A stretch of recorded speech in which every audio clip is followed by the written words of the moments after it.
Next Thursday night football, Kyler Murray and the Cardinals taking on Russell Wilson and the Seahawks. Woo! Thursday at 7:30 p.m. Eastern on Fox, NFL Network, and streaming on Prime Video. No better day than game day. Let's go. Let's go, boys. Let's go win it. Touchdown!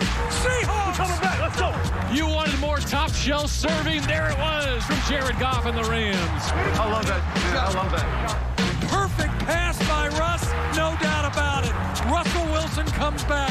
He's going vertical. Touchdown, LA! Good job, man. I love it. Russ going to let it fly. Touchdown, Seahawks! Russell Wilson just magnificent again today. All right, a check on the NFC playoff picture here, but let's focus in on the NFC West divisional opponents facing off this week. The Seahawks are the 2nd seed there right now at 6-2. The Rams, 7th seed at 5-3 at the moment. A win for either one of them this weekend would be clutch, but of course, only one can win. Time now for the bucket list presented by KFC. And Rob back with me. And now you called the Bills win over the Seahawks last weekend. Yes, I have receipts, especially when they're good. Did they show us how to defend your guy, Russell Wilson? Yeah, MJ, I do think it was a glimpse into the future, how you defend these dynamic quarterbacks. I mean, the Buffalo Bills didn't sit back and say, hey, Russell, come and just beat us with the 5 or 6 plays that determine a game. They said, if you're going to beat us, we're going to make you make like 40 or 50 plays to beat us. And I got some tape to show you guys exactly what I'm talking about. Got some double A-gap sugar here to force the offensive line to slide one way, and then you have an unblocked guy off of the edge, Russell thinking that he's protected. But what I like is the Sean McDermott offense had all of the quick throws covered, so Russell had nowhere to go with the football, and I think they got a turnover right there as well. You look at it again right here. This is an overload blitz. This time, the offensive line kind of pointed in the right direction. They kind of picked it up, but with a free man. Now, Russell knew this guy was going to be free, but it was 3rd down, so now the Buffalo Bills defense rally and make the tackle before Tyler Lockett can get the 1st down. Again, dictating action. Again, this time, they send all 7 defenders in the box, creating a zero coverage look on the back end. Russell knows he's going to get hit. He knows that it's going to be an extra defender. It's on the Buffalo Bills to not give up the explosive play and make sure that they make the tackle. Look, the Buffalo Bills blitzed Russell Wilson 18 times last week, over 40% of the dropbacks. So, to me, this is how you defense these dynamic quarterbacks. You can't just sit back and let guys like Russell Wilson beat you up. Okay, Rob, so you're just going to go into every ingredient in the recipe on how to beat your boy, Russell Wilson? Wow! All right, let's pick it. Who do you have winning? Well, I got the Seahawks winning this one 24-20. I think it's going to be too much Russell Wilson. I think the same tape that I saw, I think Russell Wilson and the Seahawks saw it as well. And again, just throw it up to that big guy, DK Metcalf on the outside. I'm wondering if Jalen Ramsey is going to follow him around. But I think it's going to be a great matchup. But I think the Seahawks, they win it in a close one. I think the Seahawks will take it as well, but I think it will be on the shoulders of Russell and his dynamic wide receivers. They're going to have to put up a lot of points. I have them taking it 38-29. Thanks, M-Rob. All right, let's take a look at some other picks that we've selected for the games this week. Our Triple Access team. Look at that clean sweep across the board for Green Bay, as well as for the Browns and the Saints. Little disparity there on that Washington-Detroit game, as well as Minnesota versus the Bears. All right, guys, I want you to pay close attention. I'm MJ Acosta-Ruiz, and this is a public service announcement because it is our solemn duty to tell the truth. And the truth is, not every team that's supposed to win on Sunday will win on Sunday. The truth hurts. It's called, say it with me, You heard him. That's next on NFL Total Access. Access is brought to you by the General Insurance, coverage you deserve, prices you can afford. 1st and 10, Brady again out of the gun. He's going to set up the screen left side of the runner. It's intercepted. Cam Jordan gets a hand on it, and it's picked off by the Saints. 3-by-1 now to the right side for Brady. He's going to launch one down the far sideline. The Saints have 2 there. One of them picks it off. Marcus Williams. Antonio Brown, the intended target. Antonio Brown nowhere to be found on that. Brady thinks the Saints are bringing pressure. They bring it from the other side. He's going to throw a ball up in the air, and that ball is going to be picked off. Malcolm Jenkins gets in on the fun, and the Saints pick off Tom Brady for the 3rd time tonight.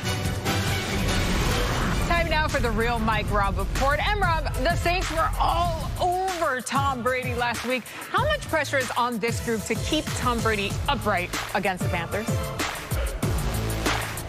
Yeah, that Tampa Bay offensive line, they had a rough outing last week. And I think what's happening is teams are putting pass rushers inside. And I'm telling you, the absence of guard Ali Marpet was totally obvious last week. Backup Joe Haig had a long day, number 73, as you can see highlighted right here. Did not block anybody on this particular play. Forced Tom Brady to overthrow the receiver. Now, Tom Brady's not going to give you much movement or running or mobility outside of the pocket. Again, you see Tom Brady feeling the pressure from the people over top of Joe Haig. And again, Ryan Jensen had a long day as well. This entire offensive line had a long day. Again, having a hit on Brady. Brady was hit a season high 9 times last week, and he was sacked 3 times. They better get this offensive line together if they want to go deep in the playoffs. Just taking bumps and bruises. Not good, M-Rob. All right, so for the Panthers, no Christian McCaffrey on Sunday. He was out there rushing and catching passes last week. Which wide receiver for the Panthers really has to step up now? Yeah, it's a wide receiver. It's Curtis Samuels, very dynamic playmaker. And not just from the fact that he's a wide receiver, scored 2 touchdowns as a wide receiver, but they line this kid up in the backfield. He's averaging almost 5 yards a carry. Very, very dynamic playmaker, very slippery, MJ. He didn't have many hips. Right, and I play special teams, and he's like a returner, so when you tackle him, there's nothing to hold on to. That's why he's so slippery. I think he has an opportunity to make a lot of noise against this Tampa Bay Buccaneers defense, who gave up a lot of yards to Alvin Kamara last week. Just like a toddler throwing a tantrum. Can't keep him down, can't grab onto him. You know what I'm talking about. You got some kids. All right, and Rob, hold on to your game pick, because we're going to get to that a little later in the show. Time now, though, for Run or Pass with Cynthia Freeland. All right, Cynthia, you know the drill. If you like a player's projection, you're going to run with it. If you don't, you pass. So first up, Cynthia, run or pass, 92 receiving yards for Davante Adams versus the Jags. We are running with this one. In fact, he's receiving this one for sure. I like this one a lot. Why? The Jags have had the most different combinations of defensive players on the field this season. That is not a great thing when it is Aaron Rodgers and Davante Adams. He's the best receiver right now in the entire game. I have tons of stats to back that up, so I am absolutely running with this one. Oh, I never question your stats, Cynthia. Next up, run or pass, 55 rush yards for DeAndre Swift versus Washington. Okay. So the word is rush yards. So I'm going to actually pass on this one because of receiving yards. I think DeAndre Swift will have more of an impact in the short pass-catching game, especially since we've seen T.J. Hockenson on the injury report. If no T.J. Hockenson, even more short receiving yards for DeAndre Swift, but not as many true rushing yards. This is a good rushing defense, so let's just go where they're going to have success, and that's in the short passing game. Okay, the devil's in the details there. Last one, run or pass, 50 receiving yards for Juju Smith-Schuster versus Cincy. We are running with this one. Juju Smith-Schuster needs to kind of get going in terms of fantasy points, and this is the game where you can absolutely kind of imagine that happening. For me, in this one, he gets at least 50 receiving yards and something like 60% of my game simulation. So you're going to have to tune into Game Day View to see kind of all of our score projections, but you're going to see why in Game Day View. 50 receiving yards, just going to run with it. Just run with it. All right, I like it. Cynthia, thanks. Don't go far. You'll be back in just a few with some game projections. For now, let's get you to our Pepsi Rookie of the Week.